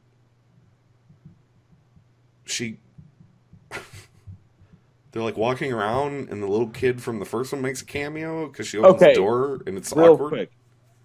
This was really weird, like watching it live, because I was like, "Oh shit, are they like tying this in somehow?" And then they did that little sequence where they opened the door, and it was when he fell off the fucking ladder in the attic in like the first act of the first movie. And I was like, and then that was it. They just like close the door and they move on. I was like, that was the weirdest fucking like it was such a bizarre tie-in. I didn't understand it. Yeah, I didn't get it either. It was weird. And then to conclude the movie, not that we're there yet, I still don't fucking get it. We're about there. What else happens? Right? So they close the door on that, and then they leave, and yeah, that's pretty much the end of the movie. Everything's all hunky-dory. And then they gotta go see then she gets the call, and she's got to Then go she see. gets the call. But I mean, it takes a minute though. So I just remember watching the movie, seeing that scene. I was like, oh shit, are they gonna tie this into the first one? And then it went nowhere. And there was like a good 10 minutes after that of them just like bullshit wrapping up this one. No mention. So I was like, oh, that was a really weird inclusion of the first one. I don't know why they did that. Yeah, there was a weird scene right at the end where the guy Specs or whatever forcefully makes out with the one lady, and it was awkward. They had to have that romantic scene. I will say the one thing. Maybe this was written by that guy, because that guy got to kiss a lady and got to crush a dude with a cabinet. This might have been like a jerk off. I think it was session for him, because you have to understand that the script's terrible. He gets to do a couple cool things in it, and it seems to tie. It writes the series into a corner where I don't think it could conceivably make anymore. Well, that's actually my point. At least in terms of the whole Insidious 1 thing, was it tripped me up. I was super confused why they brought that up. And I was like, were they just trying to make a weird fucking random reference or something? And then when at the end of the movie, which I guess we're technically at, we might as well go into it. Sure. They set up, everything settled with this story, quote unquote. And then she gets the call for Dalton, the kid from the first movie. Right. So I'm guessing this is their desperate attempt to kill the series. They did it. I'm guessing that they're doing it's a full circle thing. We're done. It literally, the movie ends 8 hours before Insidious starts. Exactly. So I'm assuming that this is we don't want to do another Insidious. Right. Which this one's making a shitload of money. So, we'll see. I mean, these horror movies are really profitable. I don't know why they don't make more of them, honestly. When's the last time you heard about a horror movie bombing? Doing absolutely terribly? Yeah. Never. Never, because they cost $10 million to make, and they make shitloads of money. But yeah, just keep making $250 million movies a year. That's been working out great for everyone. Why don't you make more shit like that? It's almost impossible to lose your money if you only spend $10 million. I mean, it is, but it is possible, but it's a lot fucking harder. A lot fucking harder. Yeah. I mean... And you never know. You never know. Particularly with this horror thing, because I think there are people... I mean, there's you and I. But teenagers that just go see any fucking horror movie. Oh, no. Teenagers will see this shit. It might not do great, but it's more than likely it's going to make some money. And then every once in a while, you're also going to get a Paranormal Activity type thing, where they made their money 1,000 times over, even more than that. Fold. Dude, their budget was what, 50,000, 10,000, something like that. Here, let me use my Google Foo here. I mean, fucking shit, dude. Last Key already. This movie's been out for a week. It's already fucking. It's been out 4 days. Not even a week. Okay, yeah. Yeah, it came out. This is the opening weekend for it. God damn, it is. Okay, yeah. Dude, budget 10 million, it's already made fucking 50 million. Yeah. That's one weekend. You already made your money back. Okay. Fucking Paranormal Activity cost $15,000 to make and made $193.4 million. Dude, horror is so fucking profitable. But I mean, it's also saturated though. You got to remember that too. Sure. I mean, I guess. I guess anything is, but yeah, here's Insidious, the first one. $1.5 million budget, $97 million. Yeah. Okay, let's look at the second one. $5 million, $161.9 million. Okay. 3, a 10 to 11.2, $113 million. There you go. Because that's the They're thing. profitable. Everybody Like wants to that's make. insane, dude. Last Key, which is by far, I wouldn't say by far, because three's pretty weak too. Yeah. But I four is probably the weakest. I haven't seen 3, but I fucking hope 4's the weakest. Three. That's a that's not even a discussion, but it's just like it's just circumstance. Like when I watched that I mean, for the first time, it was just this like shitty bootleg DVD, and it was when we were in the apartment, but Chad and Natalie were out of town, and Andrew just came over and we watched it, and I was just like fucking terrified, dude. Like it just spooked the fucking shit out of me. I can't accurately judge that movie because of the circumstance of it. Well, James Wan is listed as a producer. I doubt he did anything. They probably just, gave him that. But you have to. But where's the? Who fucking wrote this piece of shit? Is it him?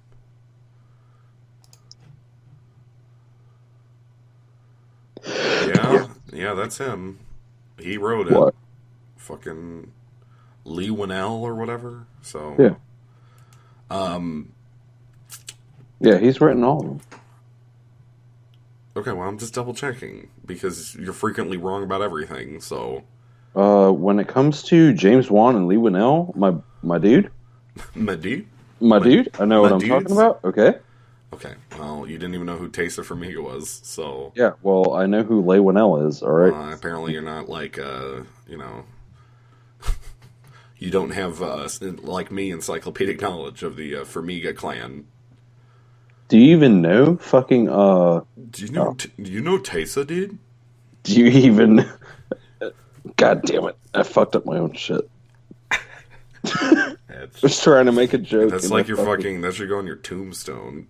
Do you even know death sentence? That's what I was trying to say. Fuck you. It should go Matt. Whatever to whatever. He fucked up his own shit. That's the theme. Okay, I think you're rude. I think you're being kind of rude, dude. I think you're being kind of rude, and I don't like. You're being rude, dude. Okay. Anyway, but no, this movie's already fucking made like $50 million on $10 million budget, and it's the opening weekend. Okay, so if you make a $250 million, and this movie's shit. This is a terrible film. All right. If you make $250 million movie, I'll let you continue. And it makes $1 billion. Yes, you made $750 million, but you only made 4 times your money. This movie has already made 5 times its money. Yes. Do you see? I'm being shit. And it's crap. It made 5 times its budget on opening weekend. Guys, you got to get your fucking head in the game. Okay. Well, that's. See now, okay. Oh fuck. Let me get my shit together. Okay, collect your shit. Collect it. I gotta. It. Is it ready? No. I'm gonna. No. No. No. You got it. You can do it. No. Was she in Ouija? Lin Shaye was in Ouija. Who the fuck is Lin Shaye? Lin Shaye. I don't know Lin Shaye. Oh fuck. The person you told me whose name you told me that her name earlier. You told me about. Okay, my bad. Yeah. You're a fucking idiot.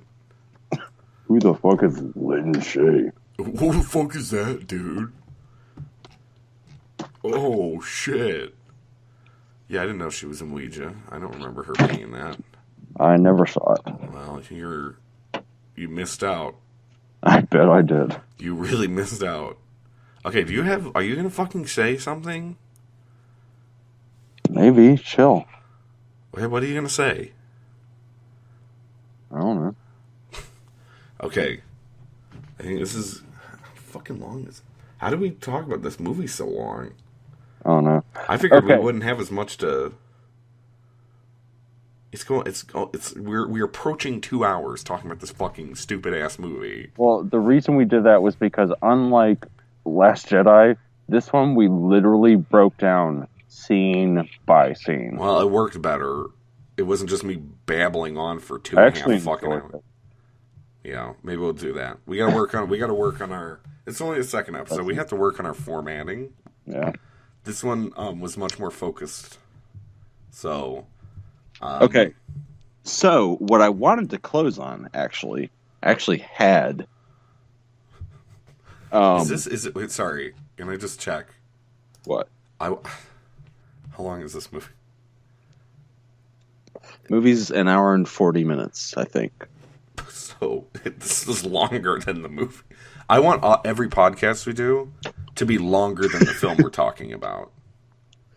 That's like my goal. We almost got there with Last Jedi somehow, and that movie's way too fucking long. Yes. We were like 5 minutes off. And they're really well. Okay, to be fair, like when I actually listened to the entire podcast, like in its entirety, Yeah. forward, and there's a lot. What the fuck was that? I didn't like that. Oh no. Oh shit. I'm just outside right now. It's like super foggy, and I just heard like a bang, like metal hitting metal, Sure. and it just freaked me out. Okay, Sure. I don't. Okay. Anyway. Wait, what are you saying?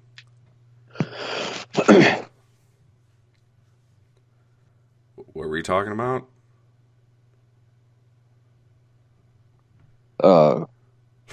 You listened to the whole podcast.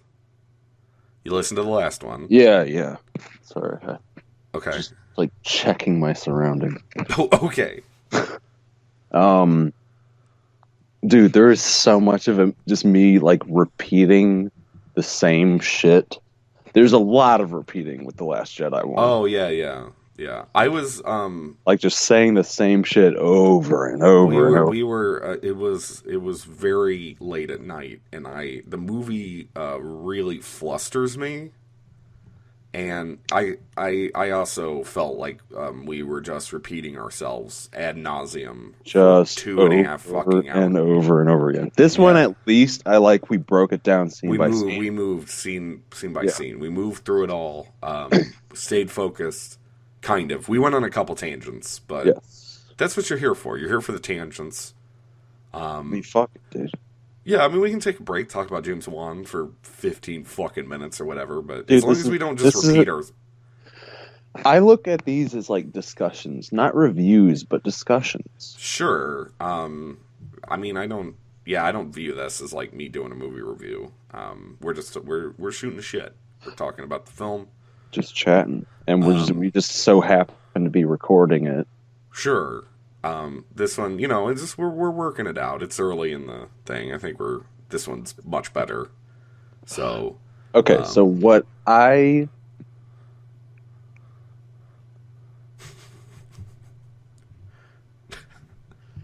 yeah. Sorry, I'm just like fucking cold. I'm just smoking a cigarette. Okay.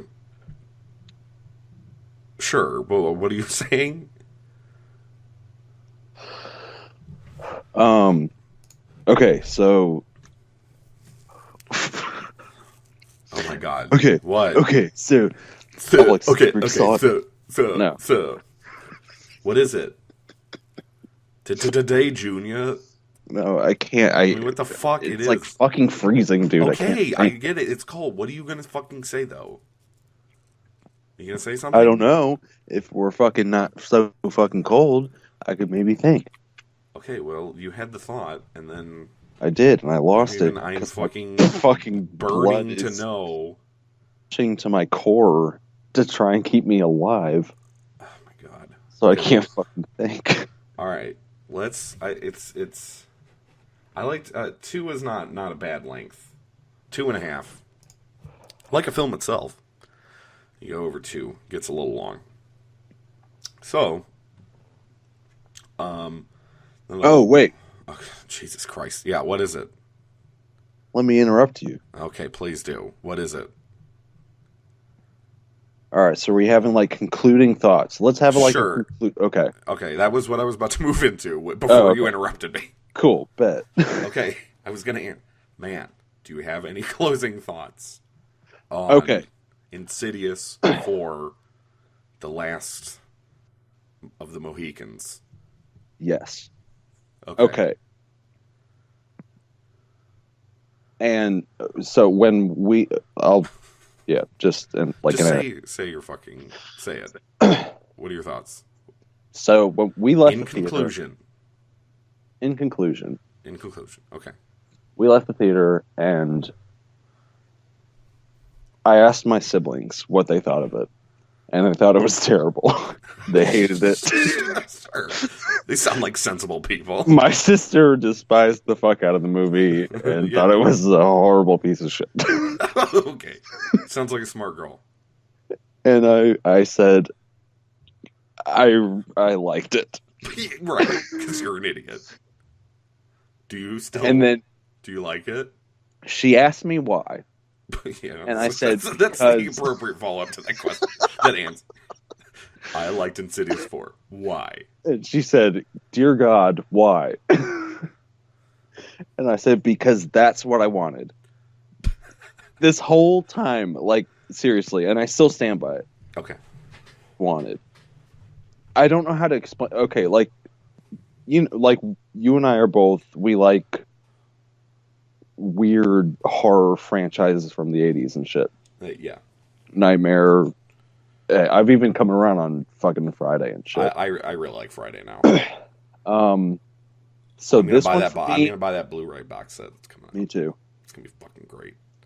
I came into this movie wanting a shitty sequel, you know, a shitty addition to the franchise. Sure. Yeah. Like I texted. I actually, what you're saying will probably to most people sound fucking stupid. I understand what you're saying. Like You it was wanted to shit. watch. You wanted to watch shit. You wanted to watch a Exactly. shitty fucking. Don't get me horror. wrong; it's not a good movie, but it is what I wanted to see. It's kind of like how oddly. it's kind of how I feel about the Daniel Craig Bond movies, where I kind of want to walk in. I want to watch like a stupid fucking Bond movie, and these are like Right. too good. In a conventional sense, like I want like a cheesy Roger Moore. Right. Well, because like, yeah, like that, and then you take like I don't know, pick a fucking shitty nightmare movie, where it's just kind of fun to watch. I Sure. wanted the experience of watching one of those movies in theaters, like Okay. when it debuted. Yeah. So for me, and that's what I said at the beginning. I think we actually have a very similar official opinion about the movie, but I enjoyed it so much because that's what I wanted to see. Yeah, I think for me it didn't cross that line for me. It didn't get. There were parts of it that almost did. There are parts of it that are funny, and I don't even watch, and I think you're in the same thing. I mean, you and I watch The Room or whatever, and it's funny because it sucks. But I think you and I watch crappy horror movies and are genuinely entertained by them. Not necessarily. We're like horror shit connoisseurs. And to me, this one was not. The horror sequences were too effective. It was not schlocky enough. You know what I mean? Like, parts of it were too good, so it became more frustrating to me. Whereas, like, you want something like, my favorite, Friday the 13th is 6. That movie is just, like, schlock dog shit. From Freddy's beginning dead, to... right? No, Friday. Friday. That's the one where Tommy Jarvis digs him up for no reason, and then sticks a metal pipe in his heart, and then brings him back to life. yeah, lightning strikes it, and he comes back to life because that's how that works. And then there's no plot. The movie has no plot. He just walks around and kills teenagers. They'll just occasionally cut to him and he'll just be killing some people. Okay. There's absolutely no plot. It's amazing. It's everything I want out of a Friday the 13th movie. It's just scene after scene of Jason murdering people.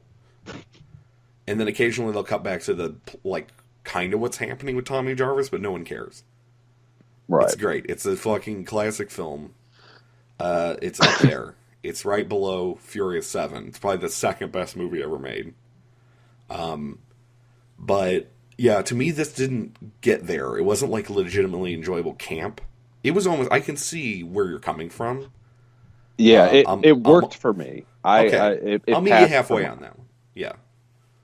But, yeah, for me, it did not.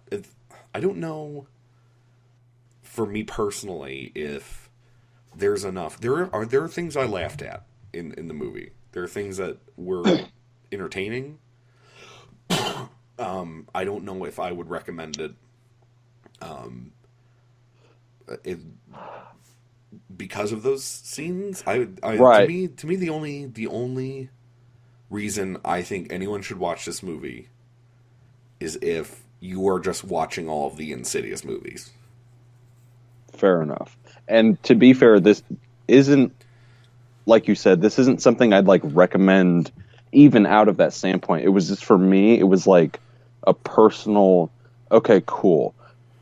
I was just personally satisfied and happy that I got to witness in theaters, like on its release, something like that from like an 80s horror franchise, like schlock fucking like a successful series that has this fucking sequel. It was satisfying in that aspect for me.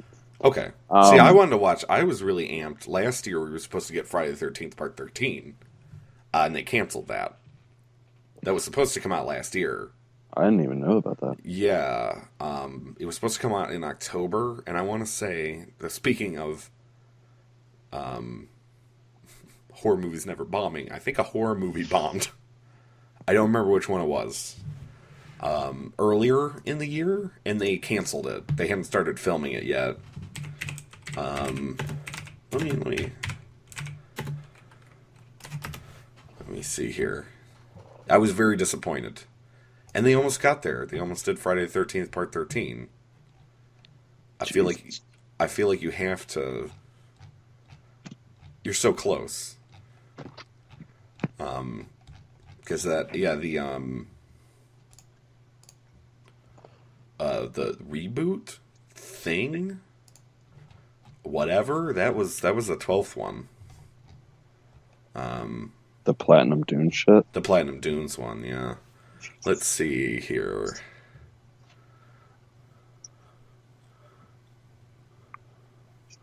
I think it was going to be another reboot. Rings. Oh, shit. Rings bombed, I believe. Yeah, No, it didn't. No, it didn't. It didn't? Well, 25 mil budget, 83.1 mil box office. Don't seem like a bomb to me. It didn't do horribly. I mean, that's not great, I guess, but...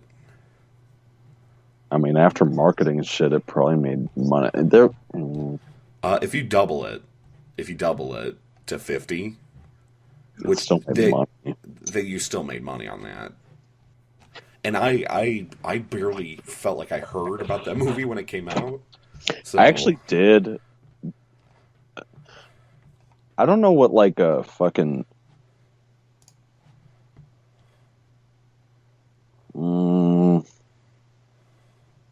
I saw a lot on that movie, but I can't for the life of me remember, like, how I saw, like, if it was just YouTube. But I feel like I saw a solid amount of advertisement for it. Yeah. And I don't know, like, how much it costs to do, like what medias cost more and shit. I feel like well, I don't watch TV. Because I don't have cable. Sure. Okay. Before we go any further, let's... I I think that's going to be about it. Do you have anything further you'd like to add, Matt? Mm,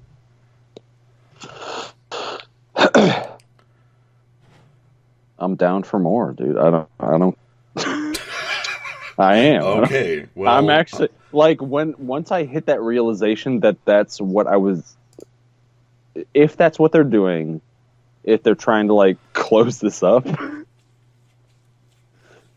like trying to like make it full circle, like okay, now we're about to deal with Dalton. Just that, yeah. yeah. Uh, nah, fuck that, dude. Do more. I don't fucking care. All right. Everybody at Blumhouse, Matt's down for more. I'm down for more Insidious. That's your quote. That's the pull quote.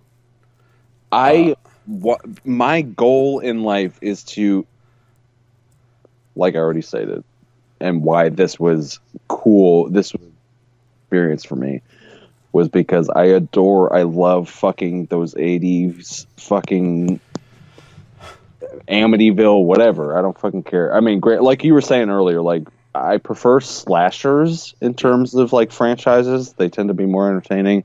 You yeah. don't get like a whole lot of paranormal franchises. Right, yeah. But yeah, so I'll leave that with you in conclusion. Movie's shit. It's fucking terrible. Worst movie I've seen all year. What did I see? What have you seen? That's it. That was a joke because it released 5 days into the year. Oh It is fuck, technically the best and the worst film of the year. dude, I'm still in 2017. Yeah, that's 2018. Either you'll like it because it's shit, or you won't like it because it's shit. But it's definitely shit. Yeah, no doubt. But Don't get me wrong. sure. But yeah, thanks for listening, all of you who made it this far. And we will we'll catch you next time. Do you want to say bye, Matt? Bye.